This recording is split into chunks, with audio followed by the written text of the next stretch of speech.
დილამშვიდობის დაიწყო ახალი სამუშაო კვირა და გაცემა დღის ნიუს რომი ბრუნდება პირდაპირ ეთერში მე ლელა ბაღდავაძე ვარ. აქტუალურ პოლიტიკურ საკითხებს კი დღეს თაზო დათუნაშვილსა და გიგი წერეთელთან ერთად მიმოვიხილავთ. ერთ-ერთი მთავარი თემა, რაზეც ჩვენ სტუმრებთან ვისაუბრებთ, ვიზა ლიბერალიზაციის შესრულების საკითხზე ევროკომისიის ანგარიში იქნება, რომელშიც სამწუხაროდ კარგი არაფერია ნათქვამი ჩვენი ქვეყნის შესახებ. დაგვეოდეთ, დავიწყებთ ზუსტად 1 წუთში, იქამდე კი თვალი გადავალოთ ბოლოს სიახლეებს. საქართველოს ადვოკატთა ასოციაციის საერთო კრების ფარგლებში ასოციაციის თავმჯდომარედ ირაკლი ღანდაშვილი აირჩიეს. ღანდაშვილმა 1473 ხმა მიიღო, ირაკლი ჩომახაშვილმა კი 1366. კენჭისყრა მთელი დღის განმავლობაში მიმდინარეობდა და 2855 ხმით დასრულდა. იმერეთის პოლიციის დეპარტამენტის თანამშრომლებმა დიდი ოდენობით ნარკოტიკული საშუალების უკანონო შეძენა-შენახვისა და რეალიზაციის და საბრძოლო მასალის მართლსაწინააღმდეგო შეძენა-შენახვის ბრალდებით 1992 წელს დაბადებული პირი დააკავეს. საგამოძიებო მოქმედებების შედეგად დგინდება, რომ დაკავებული ნარკოტიკულ საშუალება მეთადონის რეალიზაციას ახდენდა. ამოღებულია უკანონოდ გაყიდული ნარკოტიკული საშუალება, ასევე საცხოვრებელი სახლის ჩხრეკის შედეგად ამოღებულია საბრძოლო ვაზნები. მაკურიანში აფხაზეთის ავტონომიური რესპუბლიკის იუსტიციისა და სამოქალაქო ინტეგრაციის სამინისტროს საგანმანათლებლო პროექტის საჯაროდ გამოსვლის ხელოვნება 25 დასკვნითი ღონისძიება გაიმართა. ღონისძიებაზე პროექტის მონაწილეებმა საკუთარი პრეზენტაციები წარადგინეს და განვლილი სატრენინგო კურსი შეფასეს, რომელიც ახალგაზრდების პიროვნული განვითარების და აუდიტორიასთან კომუნიკაციის უნარების გამომუშავებას ითვალისწინებდა.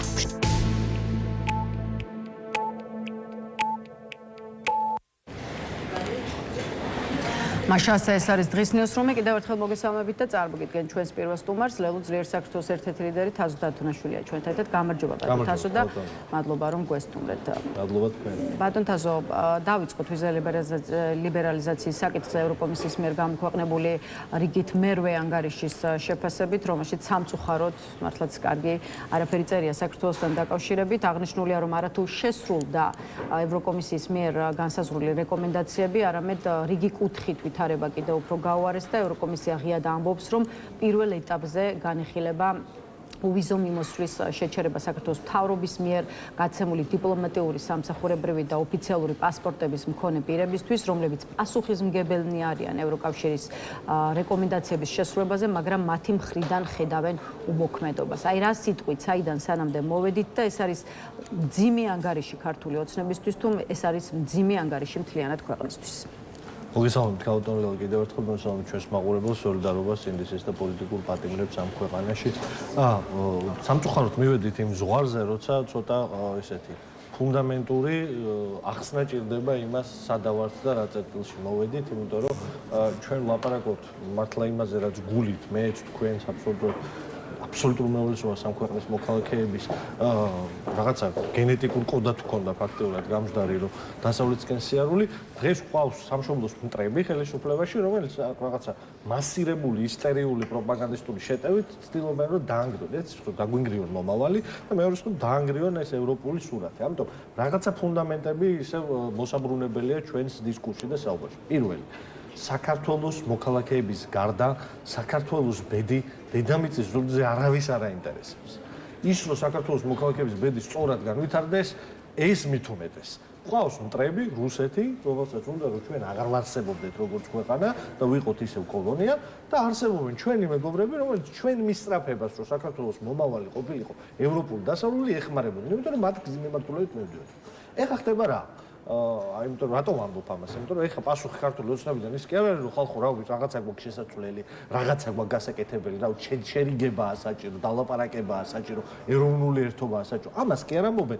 გუშინდელი დღიდან დადგენ და ლაპარაკობენ, რომ ის არა, ეს ბოლო ინსტრუმენტი დარჩათ შანტაჟისო. და რა ვიცი, არ აინტერესებს ჩვენი შანტაჟი, ქალბატონო ლელო, ეს მინდა ვთქვა. ამ საშანტაჟო არაფერი არ არის. არ უნდა საქართველოს იყოს ცივილიზებული სამყაროს ნაწილი, იტყვის ჩვენი დასავლელი პარტნიორი. ჯანდაბამდე გზა გქონია. აი ამ დამთავრდა ბოლოს არავის არ ადარდება, არ არსებობს deep state-ი, რეპტილოიდები, დედამიწის რაღაცა სხვა კონსპირაციული მმართველები, რომელსაც აქვს სურვილი, რომ ქართული ოცნება დაამარცხონ, ქართველი ადამიანი გადააგვარონ და აი ამ უბედურებაში წაგვიყვანონ. ასეთი რამე არ არსებობს. ეს არის ტყუილი, რა ვიცი, წინა საახალწლოდ ეს უნდა უთხრათ ჩვენს მაყურებელს.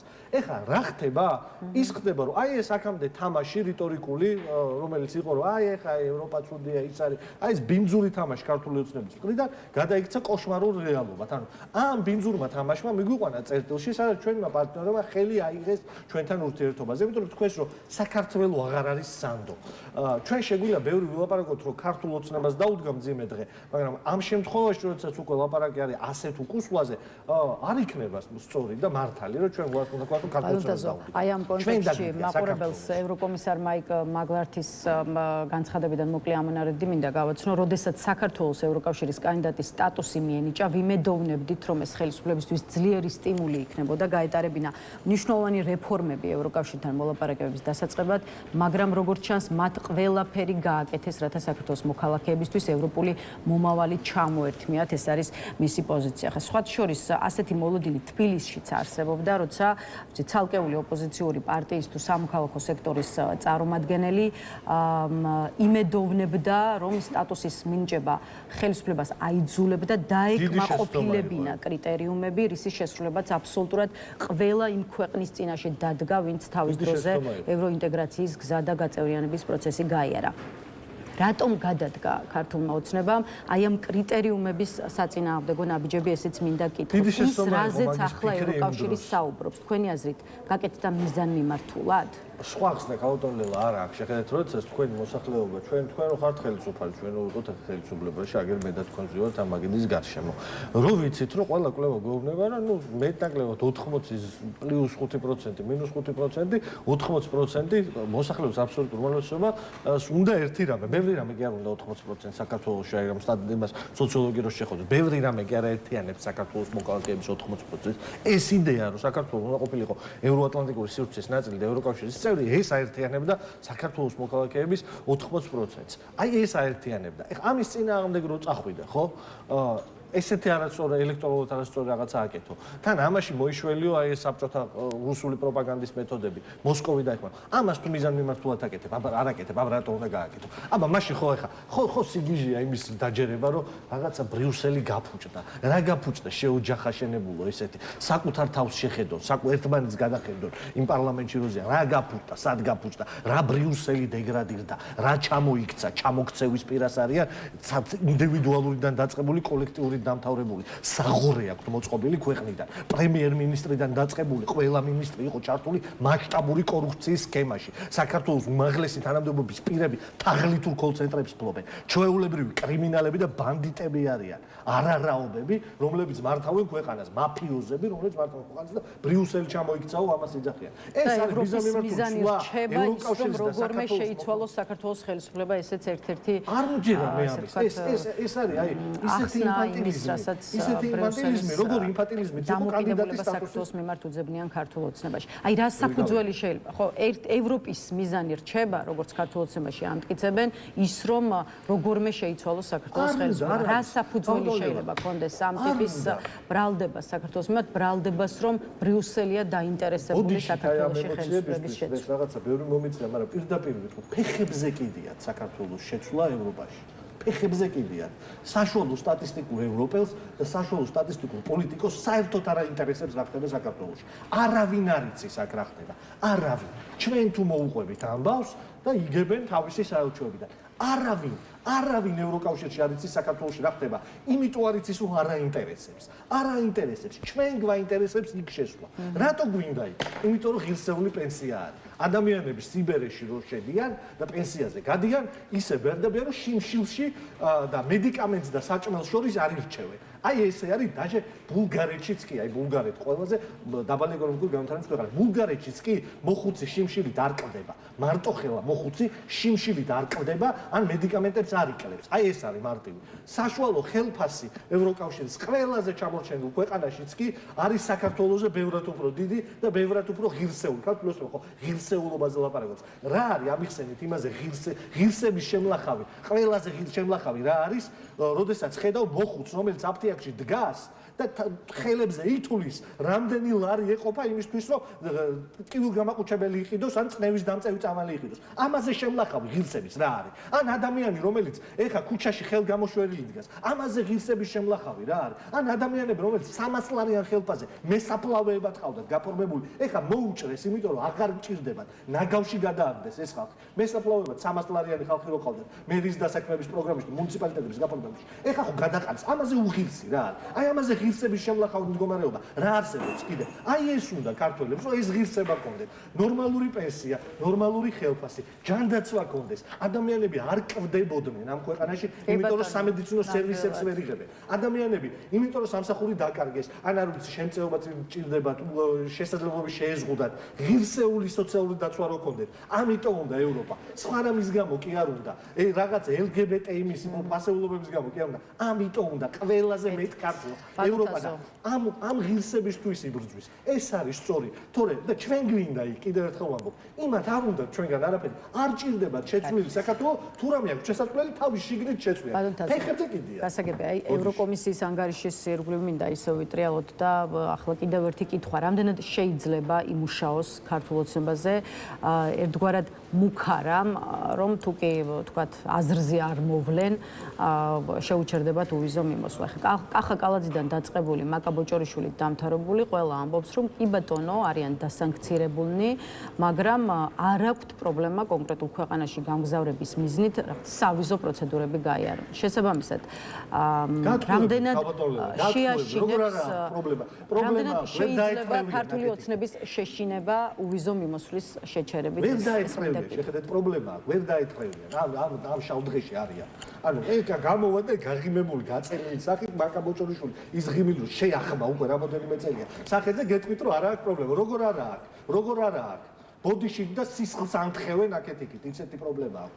მაგრამ ბიძინა ივანიშვილს არ უნდა რომ ეს გამოაჩინოს, იმიტომ რომ ბიძინა ივალიშვილს სხვა პრობლემაა, კაცო. არ არის ის კაცი, თქვათ, სამგონებაზე. ერთი პრობლემა აქვს და მეორე რუსები მართავენ. რუსები მართავენ ამ ქვეყანას. ამიტომ ხდება ეს ყველაფერი, შეხედეთ, როგორ არა აქვს პრობლემა, ძალიან დიდი პრობლემა აქვს, თქო, თქვენ კითხვა იყო მუქარის ენა მათთან იმუშავებს? მე მგონია რომ არ იმუშავებს. ქართულ ოცნებასთან ყველა პოლიტიკური ფორმა ურთიერთობის დასრულებულია. ანუ ეს ქართულ ოცნებამ გამოიწვია, შეხედეთ, ჩემი დამოკიდებულება კი არ არის. ჩემი საქმე რო იყოს, მე ვარ პოლიტიკოს გავუტანვლელა. მე ეს პასუხისმგებლობა მაქვს, რომ საჯარო პოლიტიკის ნაწილი ვარ დღეს და ჩემი საქმე არის, რომ პოლიტიკური საკითხები პოლიტიკური გზით გადავჭრა. ყველაფერი უნდა გავაკეთო ამისთვის, ანუ მართლა ყველაფერი უნდა გავაკეთო, თავი გადავდო იმისთვის, რომ პოლიტიკური გზებით მოვაგვარო პრობლემები. მოგონ, მარტივია საკითხი. ხო, სულელი უნდა ვიყო ეხლა რაღაცა ციყვი, რომ იმას ატრიალებს ბორბალს გალიაში. აი ამ მდგომარეობაში უნდა ვიყო, რომ ვიფიქრო, რომ ქართულ ოცნებას პოლიტიკური ნაბიჯებით რამე შეაცვლებინე.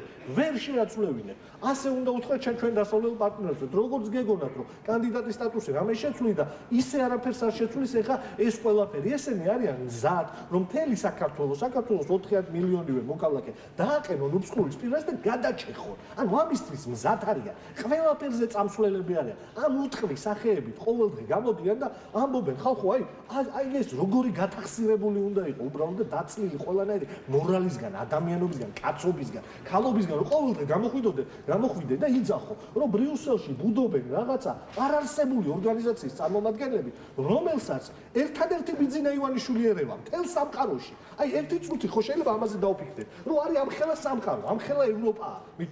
ამის შიგნით მარტო ბიძინა ივანიშვილს ვერ ერევიან, ტრამპს მოერიან, იმას თუ დაუჯერებ. ლოთბაია რო ყავთ უბნის ფილოსოფოს რო ეძახიან დეგენერატს და გამოდის და ეძახეს რომ ბიძინას ვერ მოერიან, მარტო ტრამპი წააქციეს და ბიძინას ვერ ენევიან. აი ამ მითოლოგიურ, ავადმყოფური მითოსის რეალობაში აცხოვრებენ ქვეყანას. ყავთ პროპაგანდის არხები, ოღონდ ამას ეს საშიშია, ამას იმიტომ კი არ ვამბობ, რომ გავაბაიბურო პირიქით, ძალიან ძიმე ვითარებაში ვარ. აი ამ საღობეს, აი ამ რაღაცა ავადმყოფებს, რომლებიც მართლა მთელი საქართველოს ეხა უბსკურის პირას ყელვარ დაყენებული და ერთი ნაბიჯი გვინდა და უნდა გადაგჭეხოთ, დგანან ყოველდღე ქოფაკის სახეებით, გამოდიან და ამბობენ, რომ საქართველოს წალეკავს deep state, არარსებული რაღაცა, ზღაპარსყვებია ყოველდღე. ოღონდ ამისთვის აქვს პროპაგანდის ყველა არხი და მასირებული შეტევა აქვს ადამიანების ტვინებზე. იმისთვის რომ საპირისპირო არ მოხდეს, ანუ ადამიანებმა სიმართლე არ გაიგონ, ამისთვის ჩაჭრეს რუსული კანონით ყველა შესაძლებლობა, რომ არა ვიცი, სამოქალაქო სექტორი, პოლიტიკური პოლიტიკური ძალები, მედია საშუალებები თქვენ ადამიანებს სიმართლეზე ელაპარაკოთ, რომ ამ ქვეყანაში ნატამალი დარჩეს პატარა სიმართლე.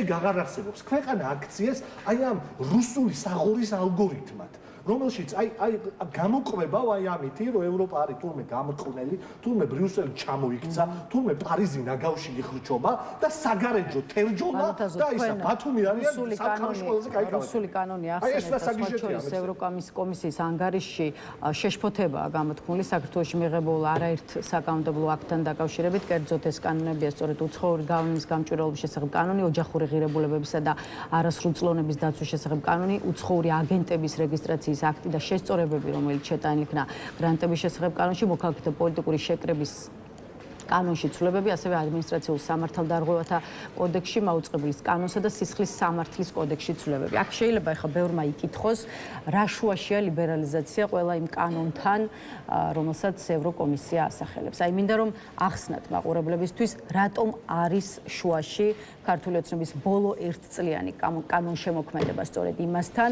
ექნება თუ არა საქართველოს ვიზა ლიბერალიზაცია. მარტივია, კალონელელა, ეხლა აი ამას მიდიან, რომ ამხელა ამბავი თქვენს, რომ საქართველოში ანტიკონსტიტუციური, ანტიჰუმანური კანონები მიიღესო და ეს ყველაფერი დაიყვანეს, აიო ჩვენ ოჯახის სიწმინდის კანონი მივიღეთ და მაგათ LGBT პროპაგანდა უყვართ. აი ამ იდიოტობამდე დაყავ ყველაფერი და ეგ უნდათო და მაგას ვთხოვენ. ამას კი არ თქვენ შეუჯახაშენებულო, აღარ მინდა ამდენი შეურაცხყოფა ამ ხალხის წინა საახალწლოდ. ეს კი არ უნდა შეხედეთ მარტივი ამბავია. ევროკავშირი არ არის ის, რაც გოგა ხაინდრავას დამპალი პირიდან ამოდის. არ არის ევროკავშირი. მაინც კორექტულობისკენ უნდა მოგიწოდოთ. მინდა რომ ევროკავშირი არის ფასეულობრივი კავშირი. შესაბამის ჩარჩოებში პირდაპირ ევროკავშირი არის ფასეულობრივი კავშირი. ეს არ არის რაღაცა. აი არ არის აშხაბადში შეტრებილი საღორი არ არის ევროკავშირი. იქ რო შეიკრიბენ სამყაროს დედამ რო დაწყევლა დიქტატორი ყველა თავის მოქალაქეების მკვლელები, ჩაგვრელები. ეგ არ არის ევროკავშირი. ევროკავშირი არის კავშირი, რომელშიც ფასეულობა ადამიანი არის მთავარი. ადამიანი ან კავშირი არის, სადაც შეიკრიბნენ ქვეყნები, რომელსაც თქვენს ჩვენ კონსტიტუციაში ესე ვწერთ, რომ ჩვენთვის ადამიანი არის ამოსავალი წერტილი. ანუ ადამიანის უფლებები არის ხელშეუხებელი, მის ფუნდამენტური უფლებები, გამოხატვის, შეკრების, გაერთიანების, ამ შემდეგ. ამ უფლებების გარშემო ფასეულობრივად ჩვენ შევიკარით და ამის მიღმა არის რა თქმა უნდა ეკონომიკური კავშირი, საბაჟო კავშირი, ამ შემდეგ. ეს ფასეულობები არის ეგრეთ წოდებული პრერეკვიზიტი, ანუ აუცილებელი, რითიც ეს ქვეყნები ერთმანეთს გვანან, რომელიც ამ კავშირში არის. საქართველო არის ქვეყანა, რომელშიც ბოლო 1 წლის მანძილზე ხელისუფლება იღებს კანონებს, რომლებიც პირდაპირ მოდის წინააღმდეგობაში ადამიანის ფუნდამენტურ უფლებებთან. არა LGBT თემის მხოლოდ, რომელიც აგრეთვე ჩაგრული თემია ამ ქვეყანაში. ოღონდ ეს არ არის პირველხარისხოვანი საკითხი დღეს, მათაც რო კითხოთ არ არის. თავარი არის მაგალითად მე და თქვენ შეგვიზღუდეს გამოხატვის თავისუფლება. ანუ ჩვენ აღარ შეგვიძლია ის ვილაპარაკოთ, ის გავაკეთოთ, რაც გვინდა. აღარ შეგვიძლია ამის ლაპარაკი. აღარ არსებობს ეს უფლება. საქართველოში აგვიგზავნეს გამოხატვის უფლება. დედებს, რომელსაც ყავთ შვილები ავად, აი შაშენდელი მაგალითი ავიღოთ, აქონდროპლაზიით დაავადებული ბავშვების ამბავი. იმ დედებს აღარ აქვთ უფლება, რომ სასოწარკვეთილება პროტესტი მაინც გამოხატონ. ეს მითქავ ბატონო ლელა. პროტესტი გამოხატონ, იმიტომ რომ რაღაცა წამალს ვერ იღებდნენ ხელისუფლებისგან. ამის უფლება აღარ აქვთ ამ ქვეყანაში. ეს გახდა ქვეყანა, სადაც გაერთიანების უფლება აღარ არსებობს. ანუ ვერ დააფუძნებს ვერც ასოციაციას, ვერც პარტიას ისე თუ ივანიშვილს აღარ მოწონს. ესეთი ქვეყანა გახდით. და ესეთი ქვეყანა არ არის კარგი ქვეყანა. ესეთი ქვეყანა არის დიქტატორული ქვეყანა, სადაც შეიძლება რომ Facebook პოსტისთვის ადამიანს ციხე ახეხინო, სადაც შეიძლება რომ ქუჩაში ტროტუარზე დგომის გამო ადამიანს ციხე ახეხინო, სადაც შეიძლება ადამიანების თავზე გაიარო მეორე ხარისხოვანი მოქალაქეები შექმნა, კასტები დააფუძნო. და ესეთი ქვეყნები არ არიან ევროპული ქვეყნები. არაერთიანებთ ეს. ამას გეუბნება, რომ ეს კანონები უკან გაიწვია, იმიტომ რომ ამ კანონები შენ საკუთარ კონსტიტუციას, დემოკრატიულ წყობილებას და რესპუბლიკას ეწინააღმდეგები, რომელშიც ცხოვრობ. და ბოლომდე უნდა გვითხრან მაშინ, შეხედეთ რა არის მთავარი კანონები, ამით დავასრულებ. აი ეს არის რეალობა. ამ რეალობაში ესენი გეუბნებიან ქოცები, რომ იცი რა, ევროპა მაინც გვინდა, იმიტომ რომ იციან რომ 80% ევროპა, ოღონდ ღირსეული ევროპა გვინდა. და ერთ სვეტყვი საქართველოს მოქალაქეებს ამ წინა საახალწლოდ. ღირსეული ახალი წელი, ღირსეული დღესასწაულები, ღირსეული ცხოვრება აქვთ აი ახლა ევროპაში, რომლებიც არ ფიქრობენ აი ახლა აი ამ დღეებში ევროპაში არც პენსიონერი, არც ის რა ქვია, ჩვეულებრივი რიგითი თანამშრომელი, მუშა, ან სოცმუშაკი, ან ნებისმიერი ადამიანი მასწავლებელი ეხა არ ფიქრობს იმაზე, წამლები იყიდოს თუ სახალხო სუფრაზე 1-2 საჭმელი ქონდეს. არ ფიქრობს ამაზე. ისეულად ისინი არიან. უღირსად ხოცი გაცხოვრობთ ამ ქვეყანაში. უღირსად ცხოვრობთ დღევანდელ საქართველოში, რომელიც არის უღირსების მართული ქვეყანა, რომელსაც თქვენი ღირსება ფეხებზე კიდია. პადუტაზო, ახლა ვისაუბროთ იმაზე, რას აპირებს და რას აკეთებს ოპოზიცია იმისთვის, რომ ქართული ოცნება დაასუსტოს და ახალ არჩევნებამდე მიიყვანოს იმ არჩევნებამდე, რომელსაც 1 წელზე მეტია ითხოვს საზოგადოებასთან ერთად პოლიტიკური სპექტრი და მოდით ამ კონტექსტში ოპოზიციონერი პოლიტიკოსი ზურაბ ჯაფარიძის გათავისუფლებასაც შევეხოთ, რომელსაც 7 თვიანი პატიმრობის შემდეგ, რომელმაც უпростоრად 7 თვიანი პატიმრობის შემდეგ სულ რამდენიმე დღის წინ დატოვა საპატიმრო. ეხლა ზურაბ ჯაფარიძე აცხადებს, რომ შეეცდება გარეთ და თავისუფლებაზე ყოფნა ეფექტურად გამოიყენოს, რა მიზნითაც სხვადასხვა პარტიის წარმომადგენლებს შეხვდება და დაელაპარაკება. რამდენად მიიღებს ლელო აი ამ შეხვედრის თაობაზე შეთავაზებას, იმიტომ რომ ბოლოს მე როგორც მახსოვს, თქვენი პოლიტიკური ძალის პოზიცია ნამდვილად არ იყო სხვა პარტიებთან ერთ მაგიდასთან დასხდომის და კოორდინაციის რეჟიმში მოქმედება. არა, რაღაცა უაზრო გაერთიანებებისთვის ავიყავით მზად და არც ახლა არა ვარ მაგისთვის მზად, ლაპარაკი როცა არის იმაზე ერთმანეთის გარშემო დავსხვდეთ, არასდროს ამაზე უარი არ გითხოვს, რა თქმა უნდა დავსხვდეთ ერთმანეთის გარშემო და ვილაპარაკოთ. შეიძლება ჩვენი გზები და სტრატეგიები ისევ განსხვავებული დარჩეს, როდესაც იმ მაგიდიდან ავდგებით, ოღონდ ცივილიზებული ჩვენ ის გაგვასხვავებს აი ამ რაღაცა ხროვისგან, რომელიც შეხვედრისთვის და მაგიდასთან დასხდომას, მაგიდასთან დასხდომისთვის. შევაჯეროთ იდეები. ხალხთან შეხედეთ, ხო ის არის, თუ აუცილებლად ეგრე მოხდება, არის შანსი იმის, რომ ვერ შევთანხმდეთ. და ისევ იგივე პოზიციებზე ავდგეთ, ოღონდ ლაპარაკი აუცილებელია. იმისთვის, რომ დავინახოთ რაღაცა დრო რო გადის პერიოდულად, არის თუ არა შესაძლებლობა, რომ რაღაცა საკითხებზე შევჯერდეთ. ჩემი აზრით გამოსავალი ამაში არის, რომ რაღაც ძირითად ფუნდამენტურ საკითხებზე უნდა შევჯერდეთ. გაერთიანებების რაღაცა უაზრო უპირობო გაერთიანებების არ მოჯერა. ერთი რამე ვიცი, ჯერს ძალიან მიხარია ზურა გარეთავს, ზურა ჩემი მეგობარია და ის არ უნდა იჯდეს ციხეში, ზურა არის კაცი, რომელსაც არც ერთ ძღე არ ეკუთვნის ციხე და მიხარია რომ ის გარეთ არის და მიხარია რომ აქტიური იქნება ბრძოლაში. ჩემი მეგობრები არიან სხვაებიც, ელენეც, ნიკაც, ყველა ვინცაც საქართველოში ალეკოს და არავის მათ არ ეკუთვნის. ცალკეული წევრი მიესალმებით ზურაბ ჯაფარიძის თავისუფლებაზე ყოფნას ბუნებრივია, მაგრამ სხვათა შორის არაფერი უთქვამთ მამუკა ხაზარაძეს, აი თქვენი პარტიის დამფუძნებლებს მამუკა ხაზარაძეს და ბადრი ჯაფარიძეს. არ ვიცი, მე არ მინახავს, რას შეიძლება ნიშნავდეს ის, რომ პოსტიც კი არ ასე ვთქვათ დაუწერია არც ერთს და არც მეორეს და თუნდაც ამ ფორმით არ მიულოცავთ ჯაფარიძისთვის გარეთ ყოფნა. ეს პოზიცია არა პერსონალური, არამედ პარტიულია, ზურა ჩვენი ყველას მეგობარი არის, როგორც ხვები. ამ ადამიანებს ციხეში არაფერი არ ეკუთვნით. ციხე ეკუთვნით ღარიბაშვილს, კობახიძეს, ღარიბაშვილისთან მინისტრებს, რომლის წინააღმდეგაც ეხება. ამ ხალხს ციხე ეკუთვნის, ამ ხალხმა ციხე უნდა ხეხოს. იმიტომ რომ მათი ადგილი იქ არის, იმიტომ რომ ისინი სახელმწიფოს მტრები არიან. მაგრამ ის ადამიანები, ვინც ამ ქვეყნისთვის იბრძვიან და მიზეზოთ ეხა ციხეში ზიან, ისინი ყველა გარეთ უნდა იყვნენ და აქტიურები უნდა იყვნენ ბრძოლაში. მე ვიცი ერთი რამე. მე ვიცი ის, რომ სისხლის უკანასკნელ წვეთამდე აი ბოლომდე სანამ შემეძლება მე და თითოეულ ჩემ თანაპარტიელს ფაქტობრივად 6 წელი შეგვისრულდა დღეს ახლა ლელო ძლიერ საქართველოს 22 დეკემბერს 2019 წლის ქონდა პირველი დამფუძნებელი ყრილობა. აი ამ 6 წლის მანძილზე მე მგონი ამის მაგალითი ვაჩვენეთ და ეხაც ამას ვაკლებთ. სანამ ფეხზე ვიდგები, ბოლომდე ვიბრძოლებ იმისთვის, რომ ამ ქვეყანაში გადარჩეს ქართული სახელმწიფოს იდეა, თანამედროვე ქართული სახელმწიფოს იდეა, რომელიც არის ქართველი ადამიანის გარშემო აშენებული და არა რაღაცა კლანების გარშემო. ამისთვის ვიბრძოლებთ ბოლომდე. ამისთვის საჭიროა რაღაცების გაერთიანება, კი ქალბატონობა საჭიროა, ამიტომ რაღაცებზე უნდა შევჯერდეთ. რაღაცეები არის, რაზეც შეიძლება ვერ დამშვიდეთ სხვადასხვა რაღაცეები, რაზეც შეჯერება შესაძლებელია და რა არის ის რაღაცები, რაზეც თქვა წითელი ხაზები გაქვთ და თქვენს პოზიციას მე ვარ მომხრე დიდი ერთიანი ფრონტით დაპირისპირებისა ივანიშვილის რეჟიმთან, იმიტომ რომ ვთვლი რომ აი ამ დიდ ფრონტში არის სხვა რამე სვამო. შეხედე, ეს დიდი ფრონტი ოღონდ არ ნიშნავს რაღაცა ვიყოლოთ ახლა ეს პარტიული ამბავი. რატომ უნდა გადავდო კაცო? მე პარტია იმიტომ გავაფუძნე 6 წლის წინ ქალბატონლევა. იმიტომ შევედი პოლიტიკური პარტიის პოლიტსაბჭოში და ის პარტია იმიტომ დავაფუძნე, რომ მგონია რომ ამ ქვეყანას შემიძლია რომ გამოვადგე და ვიცი როგორი უნდა იყოს ამ ქვეყნის მომავალი და ჩემი პარტიის მიზანი სხვა არაფერი არა, გარდა იმისა რომ ეს ქვეყანა იყოს ძლიერი, სუვერენული ევროპული სახელმწიფო. პარტიულ ინტერესებზე ზემოთ და მაღლა უნდა არაფერს ზემოთ არ ვუხდი, მაგიტომ ეს არასწორი ფრაზა, არაფერს ზემოთ არ ვაყენებ, რომ ჩემი პარტიის ინტერესი არის ამ ქვეყნის ძლიერად ყოფნა, ამ ქვეყნის გადარჩენა, ამ ქვეყნის ევროპული მაშინ რა არის ის წითელი ხაზები, რაზეც ამიტომ არ გეტყვით ამას, პრინციპულად არ გეტყვით, რა შეიძლება იყოს წითელი ხაზი და რა გამაერთიანებელი.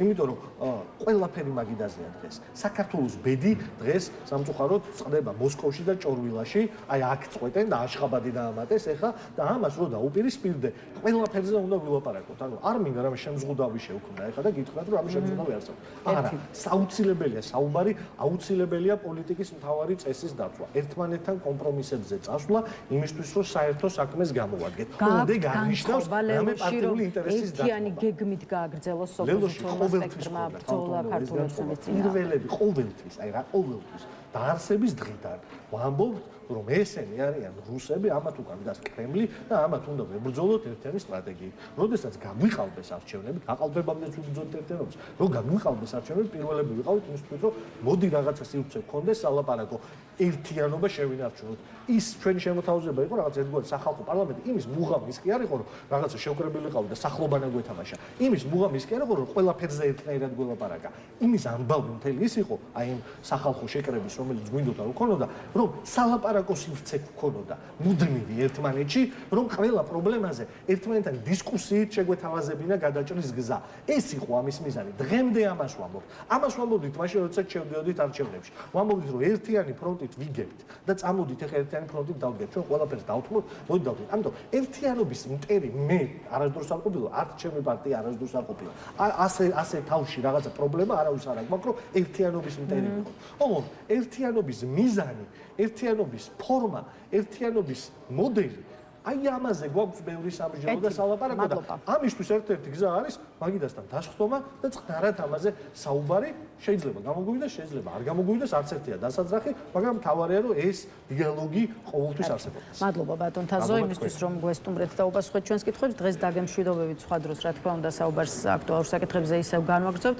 თაზო დათუნაშვილი პასუხობდა ჩვენს კითხვებს. ახლა რეკლამის შემდეგ გიგი წერეთელი შემოგვიერთდება, ასე რომ დაგვაქვს.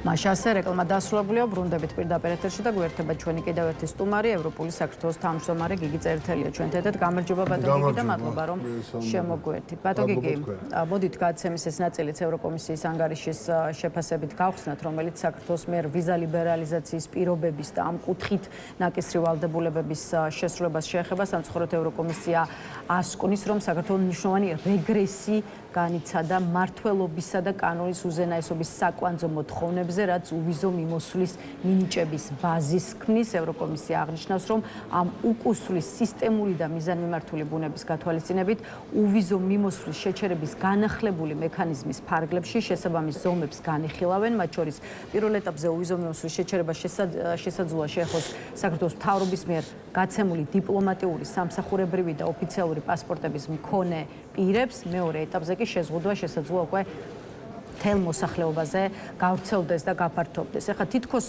ველოდით კიდეც ხო, რომ ანგარიში ესე თქვი კრიტიკული და სწორედ ასეთი იქნებოდა, თუმცა მაინც მტკივნეულია ამ ყველაფრის მოსმენა. რამდენად სამართლიანია საქართველოს მიმართ ევროკომისია და რამდენად დამსახურებულია ის ტონი და განცხადებები, რომელსაც ჩვენი ქვეყნის მისამართით ვისმენთ, იმიტომ რომ ქართული ოცნება და თქვენ ეს გეცოდინებათ უსამართლო დამოკიდებულებასა და ორმაგ სტანდარტში დებს ბრალს ევროკავშირს და ბრიუსელსაც. ნუ როგორც აღნიშნეთ თქვენ აქ დიდად მოულოდნელი არაფერი ყოფილა ამ საკითხთან დაკავშირებით. განცხადებები ამ ბოლო თვეების განმავლობაში განსაკუთრებით ხშირად იყო, იმიტომ რომ ყველას კარგად ესმის და როგორც ჩვენი მოსახლეობაც უკვე კარგად არის გაცნობიერებული იმაში, რომ ევროკავშირის წევრობა ან კანდიდატის სტატუსი ან რაღაცა საფეხურებზე წინ წაწევა არის გარკვეული პირობებით, ხო? აქ არ არსებობს ამის გარეშე, იმიტომ რომ ყველა ქვეყანამ ეს გაიარა, ვინც გახდა ევროკავშირის წევრი და ყველა იმ ქვეყანამ, ვინც მიაღწია ამ სტატუსს, შესაბამისად იმ სიკეთეებს, მშვიდობას, უსაფრთხოებას, მაღალ სტანდარტს, კარგ სამუშაოს, სხვასთან შედარებით უფრო მაღალ პენსიას და ასე შემდეგ, რის გამოც და ჯანდაცვას და სხვა, რის გამოც ჩვენი მოქალაქეების დიდი ნაწილი კიდევ ტოვებს ქვეყანას, ძალიან ბევრი გასულია, ჩვენ ვიცით ეს. ამიტომ აქ რა ვიცი, მგონი რომ ძალიან მოულოდნელი არაფერი არ ყოფილა. მაგრამ ეს არის უკიდურესად სამწუხარო, უკიდურესად მძიმე, იმიტომ რომ თუ უფრო ფართო პოლიტიკურ სურათში დავინახავთ, ეს არის დაშორება ბუნებრივი ევროპისგან და ევროკავშირისგან და ზოგადად ცივილიზებული სამყაროსგან. ახლა ნუ ექნება წარმოდგენა, რომ ჩვენ ევროკავშირს დავცილდებით და მაგალითად ამერიკას დავუახლოვდებით. ასეთი რამ არ იქნება, იმიტომ რომ ღირებულებით ნაწილში, უმეტეს ნაწილში ბუნებრივია დასავლეთი მთლიანად არის საკმაოდ სინქრონული. ამიტომ ჩვენ ვცილდებით დასავლეთს და უახლოვდებით რუსეთს. ხლა ამის მაგალითები ძალიან ბევრი გვაქვს, სანამ მივალთ არ ვიცი აშხაბადამდე, მანამდე ძალიან ბევრი რამ ხდებოდა. ხო? უმთავრესი ეს არის, რომ როცა შენ პირობებს არასრულებ, იმ რეკომენდაციებს არასრულებ, გაჩაღებული გაქვს პრაქტიკულად ნუ ხან ვერბალური ომი და ხან რაღაცა გარკვეული გადაწყვეტილებებიც ბუნებრივია და აქ უნდა ითქვას, რომ ძირითად პარამეტრებთან ერთად თუ შენიშვნებთან თუ კრიტიკასთან ერთად რაც ეხება თქვა კონკრეტულ რეკომენდაციებს და ეხება რაც შესრულებას, რომელიც არაფერი არ არის შესრულებული, ყოველ შემთხვევაში ჩვენ ახლა ბევრ ტყუილს ვისმენთ, მაგრამ აქ ეს ტყუილიც არ მოგვისმენია, რომ რაღაცა შევასრულეთ, არ დავწევთ, საერთოდ არ არის ლაპარაკი. აი ამასთან ერთად არის მეორე ნაწილი, რომელიც უფრო მორალური, ეთიკური და ესაც პოლიტიკის შემადგენელია, იმიტომ რომ ამ ლანძღვაგინებით და ამ დეზინფორმაციით და დაწყებული ელჩებიდან დამთავრებული ყველაზე მაღალი თანამდებობის პირების ასე ვთქვათ, შეურაცხყოფით, დიდი პოლიტიკური გაერთიანებების, ახლა მართლა რა ვიცი, ახლა ტრაგიკომედიური ამ კომიკური ამბავია, რომ ესე იგი ევროპის სახალხო პარტია, ALDE, თქვათ სხვა ალბათ სოციალისტები, თქვათ ვინც კი რაიმე კრიტიკულს იტყვის, ყველა არის მტერი, ყველა იმართება რაღაცა deep state-დან, აქაური ოპოზიციაც, მედიაც, კრიტიკულად განწყობილი სამოქალაქო სექტორი, ყველა არის რაღაცა უცხოეთის დავალებების შემსრულებელი და ნუ აი ამ რაღაცა გაუგებარ საინფორმაციო ვაკხანალიაში ვიმყოფებით ჩვენ. ამიტომ სანამ ეს ასე გაგრძელდება, ლელა, არაფერი პერსპექტივა ამის არ არის, რომ ჩვენ რაღაცით წინ წავიწიოთ ამ შანტაჟით და ამ ზეწოლით და ამ რაღაცნაირად შეურაცხყოფით, ხო ეს მარტო ევროპასაც არ ეხება, ხა ამერიკის შეერთებულ შტატებსაც დაახლოებით იგივეა, მიწერილი წერილები გვახსოვს და ელჩის რეაქციები გვახსოვს, თუ როგორი პირდაპირ რაღაცა როგორ შეიძლება მიწერო ამ ხელა ქვეყანას მის ლიდერებს რაღაცა შეურაცხყოფელი და ცინიკური წერილები. ამიტომ ეს რაც თქვენი ხა ისაუბრეთ, არ იყო მოულოდნელი, რა თქმა უნდა, ძალიან სამწუხაროა, ძალიან ცუდია ჩემთვის როგორც მოქალაქისთვის, რომ ჩვენ აი ასეთ რთულ ვითარებაში ვართ. ამ მომენტში უნდა გვესმოდეს, რომ ხა მთავარი შედეგი რა შეიძლება იყოს, ხო ამისი. გარდა იმისა, რომ აქ ორმხრივი რაღაცა კავშირების შესუსტება, პროგრამების შემცირება, ზოგადად საერთოდ ამოვარდნა, აქ მე არ ვამბობ ორმხრივ ევროკავშირის საქართველოს ეს ერთია, მაგრამ თავად ევროკავშირის ქვეყნების და საქართველოს დამოკიდებულება, ხო, ბევრი პროგრამა გაჩერდა, დახმარებები შეჩერებულია.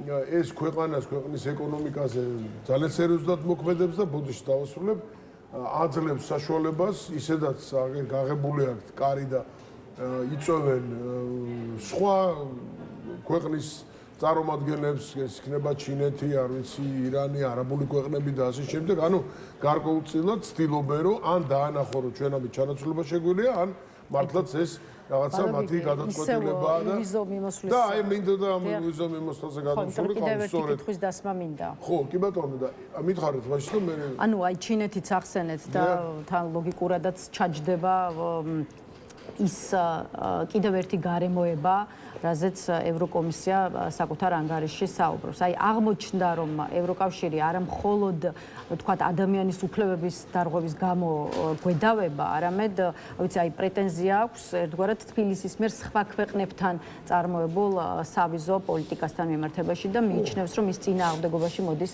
ევროპის ინტერესებთან. აი მაგალითად უშუალოდ ჩინეთი ევროკომისიას არ მოსწონს და ამის შესახებ განცხადებაში უბრალოდ ანგარიშია ნათქვა ნათქვამი, რომ საქართველოს ცოტა ხნის წინ სწორედ ჩინეთის მოქალაქეებს უვიზოდ გადაადგილების უფლება მისცა და რომ 17 ქვეყნის მოქალაქეებს საქართველოში მხოლოდ იმიტომ უშვებს, რომ მათ მაგალითად არაბულ ქვეყნებში აქვთ ბინადრობის ნებართვები აღებული. საქართველოში ინდოეთის და აზიის სხვა ქვეყნების, ასევე ახლო აღმოსავლეთის ქვეყნების მოქალაქეების მნიშვნელოვანი შედინება შეშფოთებას იწვევს ევროკავშირის მიმართულებით პოტენციურ არალეგალურ მიგრაციასთან დაკავშირებით განხორციელდება ეს სახმელეთო თუ საზღვაო გზით მოკლედ ნათქვამია ანგარიში. ამ კუთხით რამდენად ასე ვთქვათ საფუძვლიანია ბრიუსელის ღელვა და რამდენად შეიძლება სხვა ქვეყნებთან მიმართებაში ქართული ოცნების სავიზო პოლიტიკა საქართველოსთვის ახალი და დამატებითი თავის ტკივილი გახდეს და დამატებითი საფუძველი გახდეს უვიზო მიმოსვლის შეჩერების.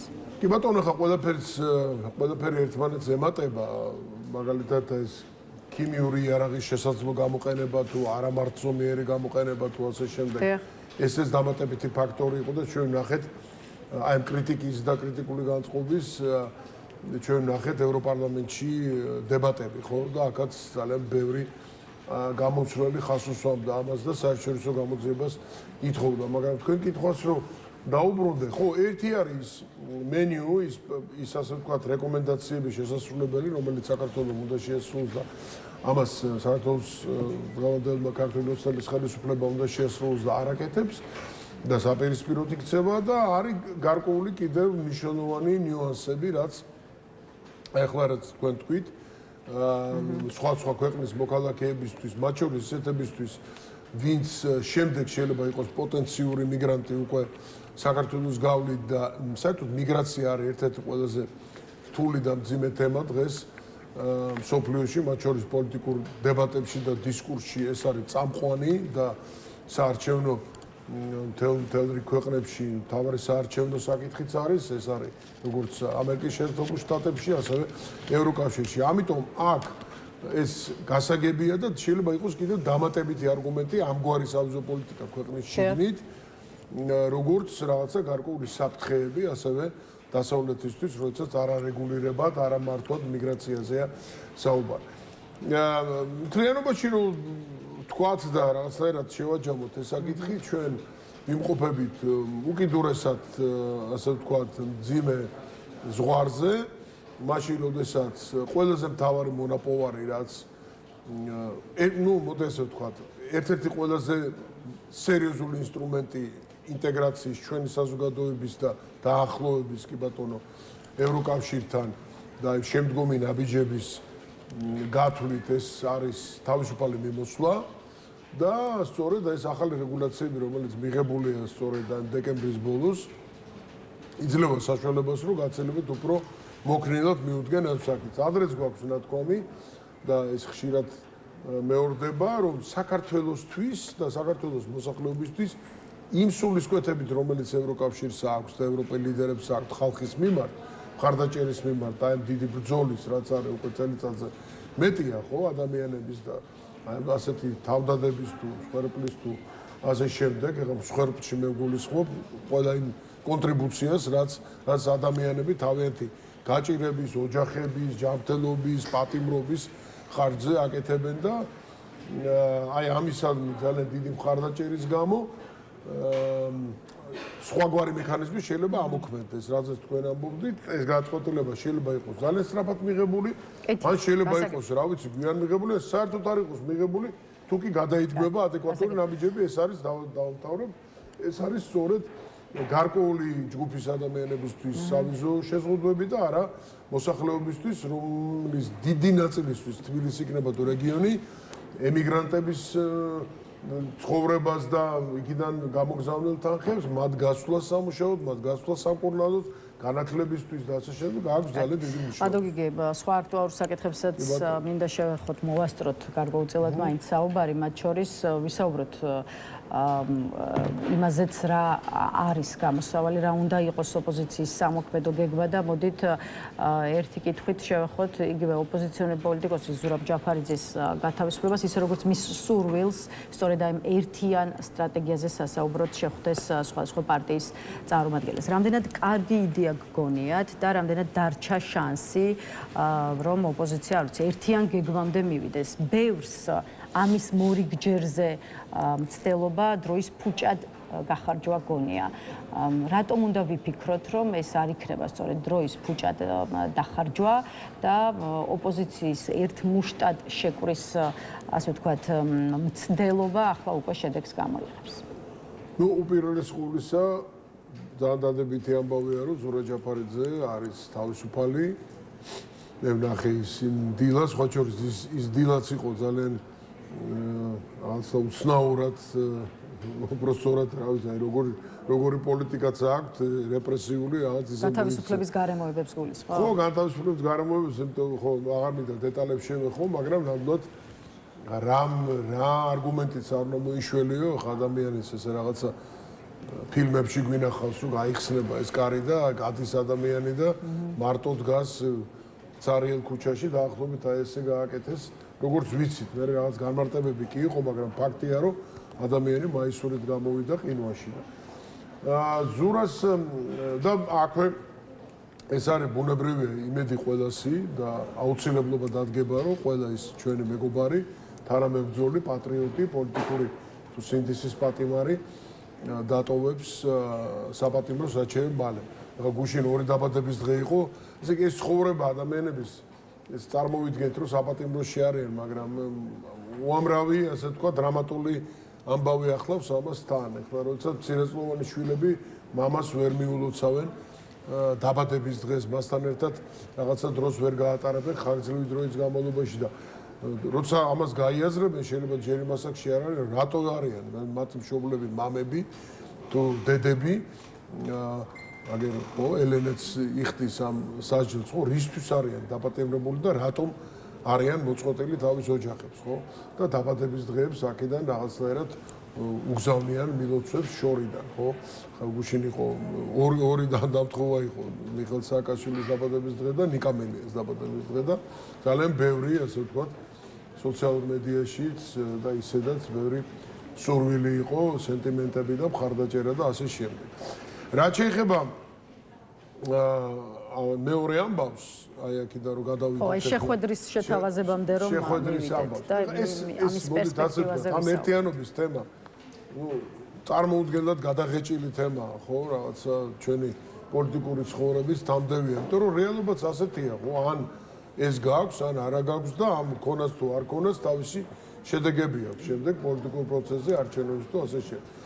ზურას მოდით ასე ვთქვათ, კიდევ ერთხელ ვიტყვი, რომ ეს ნოუ-ჰაუ არ არის, მაგრამ ზურამ გააახლა ეს პროცესი უფრო ფართო, ასე ვთქვათ, აი ამ განაცხადით და ჯერ კიდევ არ დაუკონკრეტებია მას, მე მგონი ბევრი რამე, იმიტომ რომ ეხლა მთელი ეს კვირა ჩვენ ვისაუბრეთ ამის შესახებ მასთანაც, მას ეკნება შეხვედრები, შეხვდები, სხვები შეხვდებიან და ბუნებრივია, რომ თავის მოსაზრებას გვეტყვის. ეხლა იცით რა არის, გარედან კიდევ უფრო შეიძლება კონცენტრირებულად ჩანს ეხლა ადამიანი, როცა საპატიმროშია და უყურებს მუდმივად მას მეტი დრო აქვს ანალიზისთვის, უფრო შეიძლება კარგად აყალიბ, ჩემთვის ძალიან საინტერესოა როგორ ხედავს ამ პროცესს, იმიტომ რომ მე ვარ შიგნით, აი ამ სამზარეულოში ვხედავ რა, ბოდიში რა სურვილებია რეალური, რა არის ძალიან დიდი ბარიერები, მაგრამ და სხვა შორის ეს პროცესი აქ მიდის და მე მგონი ზურაბაც იმიტომ თქვეს, რომ ის ხედავს რაღაცა გარკვეული ქმედებები ამისთვის არის.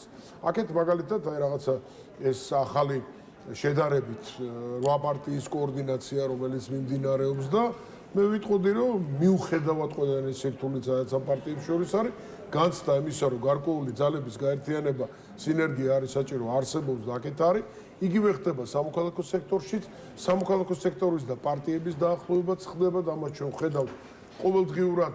ეს იქნება მცირე აქციები თუ შაბათის აქციები თუ სხვა დიდი აქციები, რაც ერთად ჩავატარეთ და ასე შემდეგ და ანუ პირობები ამისი არსებობს და მე ხშირად ვამბობ ამას, რომ აუცილებლობაც იმისა არსებობს, რომ გაცილებით უფრო დიდი გუნდი იყოს ოპოზიციურ ფლანგზე.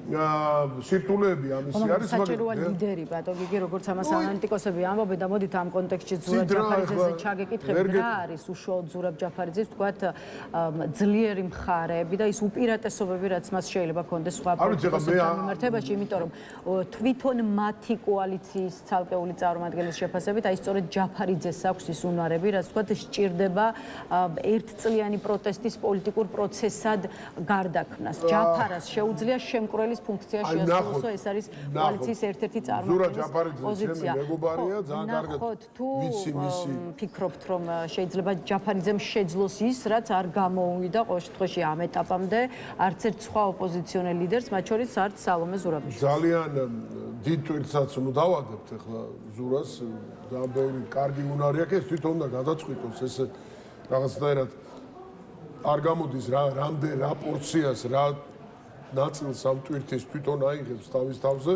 როგორ მოხდება თქვათ ეს მას როგორ წარმოუდგენია, ეს ახლა მისგან უნდა გავიგო, მე ამას ვერ ვეთქვი, მაგრამ მე შემიძლია ერთი რამ ვთქვა, რომ ნებისმიერი ის ნაბიჯი, ის ასე ვთქვათ კონტრიბუცია, ძალისხმევა, რაც გაცილებით უფრო მეტ პოლიტიკურ პარტიას, სამოქალაქო ჯგუფს, ის ინდივიდებს, ვისაც აქვს საზოგადოებრივი მხარდაჭერა, ერთ ადგილას, ერთ მხარეს დააყენებს, აი ამ წინააღმდეგობაში იმისაც, რომ ჩვენ არ დავკარგოთ თავისუფლება და სახელმწიფოებრიობა და არ ჩავბარდეთ რუსეთს, რა გზასაც სამწუხაროდ ახლა ვადგივართ, ეს არის კარგი საქმე. ოღონდ ძალიან რთული საქმეა, იმიტომ ასე ვთქვათ, ბევრი დეტალია, რაც ამას ხელს უშლის. აქვე უნდა გვესმოდეს, რომ რაღაცა იდეალისტურად თუ მიუდგებით, ახლა სუპერ იდეალისტურად ყველა ერთად იქნება, ეს არ გამოვა ნამდვილად, ეს ჩემი აზრია, მაგრამ შეიძლება ძალიან ბევრი და გადამწყვეტი რაღაცა კრიტიკული მასა იყოს ერთად, იმიტომ რომ აქ ბევრი კომპონენტი შემოდის, ხო? თვითონ პარტიების იდეოლოგიები, მათი დემოკრატიის ხარისხი, ახლა ჩვენ ხშირად ვამბობთ, ვინ არ უნდა იყოს ვინ არ უნდა იყოს ამის ეს ყოველთვის ასე არის. არა, მე არ მაქვს პასუხი, ვინ არ უნდა იყოს, როცა საუბარია პროდასავლურ პარტიებზე, ვინც თქვათ, იქ ქარტიას ხელი მოაწერა, ვისაც აქვს ხედვა, როგორ უნდა განვითარდეს საქართველო, ვინც არ არის პრორუსული პარტია და ხა რაღაც სხვა ამბებია. აქ და მე აუცილებლად მგონია საერთოდ რომ და როცა ჩვენ გვაქვს შეხვედრები, ამას ყოველთვის ხაზს უსვამ, რომ ჩვენ გვჭირდება კიდევ უფრო მკაფიოდ ურთიერთობის წესების შემუშავება. არ არსებობს სხვანაირად რაიმე ერთობა, რომელიც ასე უბრალოდ მოდი შევიკრიბო და მე ვნახოთ რა იქნება. კარგად უნდა ჩამოყალიბდეს მიზნებიც, რომელიც სტრატეგიულად ცნობილია, ჩვენ რა გვინდა.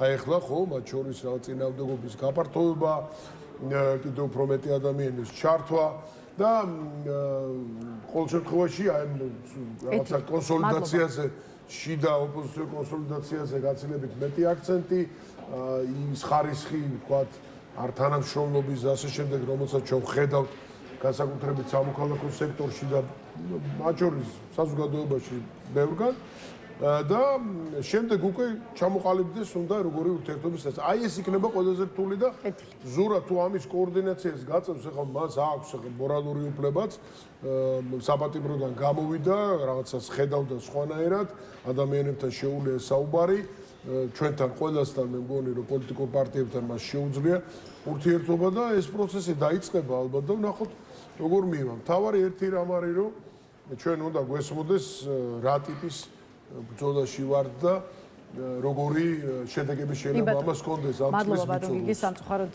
კი ბატონო. ამოიწურა ჩვენთვის განკუთვნილი დრო და დღეს ამ წელიწადს ვეღარ შევხვდით, ბედნიერად შევხვდით და უკეთეს წელი კონდეს, მაგრამ წინასწარ თქვენი მაშინ მაინც მიულოცავთ. კარგი მასპინძლები ხართ და ხშირად ვართ თქვენთან. კეთილი ბატონო გიგი, კიდევ ერთხელ მადლობა სტუმრობისთვის, დაგემშვიდობებით დღის ნიუსრუმით ამ დასრულებს მუშაობას, ერთმანეთს უკვე ხვალ 11 საათზე შევხვდებით. ნახვამდის.